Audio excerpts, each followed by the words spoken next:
C'est l'heure du podcast du Tyrannosaure. Installez-vous confortablement et laissez-vous guider. Vous est-il déjà arrivé d'assister à un cours magistral d'un enseignant qui parle sans discontinuer? Voire pire, certaines personnes ont une voix monocorde où rien ne dépasse, tout est sur le même ton, sur le même rythme, comme un train qui file dans la campagne. Vous ne trouvez pas que ça a un effet hypnotique? Et même si le sujet est intéressant, même si c'est passionnant, le seul ton et rythme de la voix peut nous amener à nous assoupir, voire même parfois à s'endormir. Ça m'est arrivé un certain nombre de fois pendant mes études et encore récemment lors de diverses présentations auxquelles j'ai assisté. Que se passe-t-il lors de ces cours qui font qu'on a plus envie de dormir ou de partir que d'écouter le discours?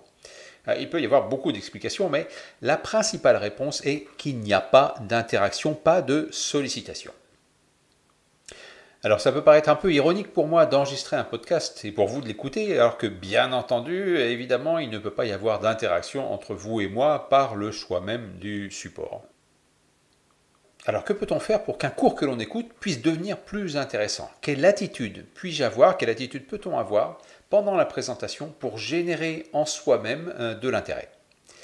Et en fait, pourquoi vient-on suivre un cours? Pourquoi assiste-t-on à une présentation ou à une conférence? Eh bien, c'est pour apprendre quelque chose, pour découvrir un sujet, pour approfondir une de nos connaissances. Et pour apprendre, pour que ce soit un minimum profitable, il faut être actif. Je l'ai dit de nombreuses fois dans mes podcasts, et je le répète à chacun de mes stagiaires, pour apprendre, il faut faire soi-même. Alors bien entendu, certains cours sont plus vivants que d'autres, et certains enseignants ont le chic pour animer des cours passionnants. Quand j'étais étudiant dans une école d'ingénieur après le bac, j'avais un professeur qui travaillait la plus grande partie de son temps dans l'industrie. Et une demi-journée par semaine, il venait nous faire cours. Et il débutait toujours sa présentation par une mise en situation. Il pouvait nous raconter, par exemple, alors, un agriculteur dispose de 150 hectares, il a des ouvriers capables de lui fournir une certaine somme de travail, le blé coûte tant, demande tel investissement, et ainsi de suite, ainsi de suite. Et puis, il nous posait la question, quelle est la meilleure stratégie de culture pour cet agriculteur? Que doit-il cultiver pour que son exploitation soit optimale? Ou alors, quelle question doit-il se poser? Quelle décision doit-il prendre? Et alors, toute la classe se mettait à réfléchir ensemble, à faire des propositions, poser des questions. Et l'enseignant nous guidait vers le résultat à trouver avec ses réponses et ses contre-propositions, ses contre-questions.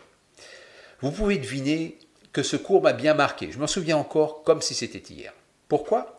Parce que j'étais actif, tout simplement. Je participais à l'élaboration non seulement de la solution au problème donné, mais aussi à construire mon propre raisonnement. Et je le faisais activement, mon apprentissage. Alors évidemment, nous sommes bien loin du cours magistral, le sujet de ce podcast. Et nous en sommes même quasiment à l'opposé. Et pourtant, la clé est quand même là, être actif. Alors si ce n'est pas l'enseignant qui suscite la mise en action de l'élève, eh ben, c'est à l'élève de le faire par lui-même. Et ce n'est pas si difficile que ça en a l'air. Toujours pendant mes études, j'avais un autre prof qui, lui, était justement le cas typique du prof pro du cours magistral. Malheureusement, à cette époque, j'ignorais tout de ce que je vais vous raconter ici. J'ignorais même à tel point que je n'ai compris que bien plus tard ce que faisait l'un de mes camarades de classe. Il était assis au fond de la classe. Il était toujours les bras croisés. Il ne prenait jamais aucune note. Alors que moi et tous les autres, nous remplissions des pages et des pages de notes prises aussi vite que possible, avec autant de précision que possible. Et l'autre, le camarade de classe, était assis au fond. Il semblait tranquille, inactif, voire même un peu absent, un petit peu ailleurs. Enfin, bref, à cette époque-là, je le prenais vraiment pour un feignant, un cancre et tout autre qualificatif peu honorable. Jusqu'à ce que je constate que ses résultats étaient meilleurs que les miens. En fait, ses résultats étaient quasiment les meilleurs de la classe et de loin. Alors, que faisait-il assis au fond de la classe? Eh bien, certainement pas rien, bien au contraire. Avec le recul, je suis intimement persuadé qu'il était plongé dans une sorte d'hyperactivité mentale, qui devait se représenter le cours dans son imagination. Et très probablement, il devait imaginer que lui-même était en train de donner le cours à quelqu'un d'autre, d'expliquer le cours. Parce que l'un des secrets de la réussite est là, expliquer à une autre personne ce que l'on cherche à apprendre. Alors bien sûr, ce n'est pas le seul secret, mais c'en est un très important. Quand on y arrive, quand on est capable, quand on peut expliquer à une autre personne comment fonctionne tel ou tel sujet, eh bien, ça veut dire qu'on maîtrise le sujet, ça veut dire qu'il est ancré en soi. Et cette personne à qui l'on explique peut très bien être imaginaire. Si l'élève ou l'étudiant fait jouer son imagination avec suffisamment de conviction, avec suffisamment de réalité, eh bien, il va apprendre. Alors, voici ce que je suggère. C'est très simple, même s'il faut pour ça un petit peu d'entraînement et prendre un petit peu d'habitude. Pendant le cours, si c'est un cours magistral, et je dirais même surtout si c'est un cours magistral, imaginez-vous en train de résumer le cours, de l'expliquer à une autre personne, de le raconter, de décortiquer les différentes parties du cours et de comprendre comment ces différentes parties s'assemblent entre elles. Imaginez en fait prendre la place du prof, donner le cours à sa place et que ce soit le plus vécu possible, le plus réaliste possible, le plus vivant possible.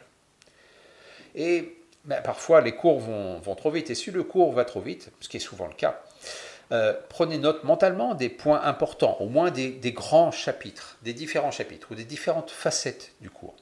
Parce que votre cerveau va commencer à structurer ce cours et à l'apprivoiser, à le faire, à l'intégrer. Et dans tous les cas, cet exercice sera utile. Parce que simplement, il va diriger votre inconscient vers les parties importantes, vers celles qu'il faut absolument retenir pour maîtriser cette leçon. Et puis le soir, reprenez les différents cours de la journée. Très rapidement, quelques minutes suffisent pour en faire un bref résumé, pour revoir les parties essentielles, réactiver les parties essentielles. Comme ça, votre cerveau va comprendre que telle ou telle partie, tel ou tel point du cours est important et va activer les processus d'apprentissage qui se déroulent dans la nuit, qui se déroulent pendant nos périodes de sommeil.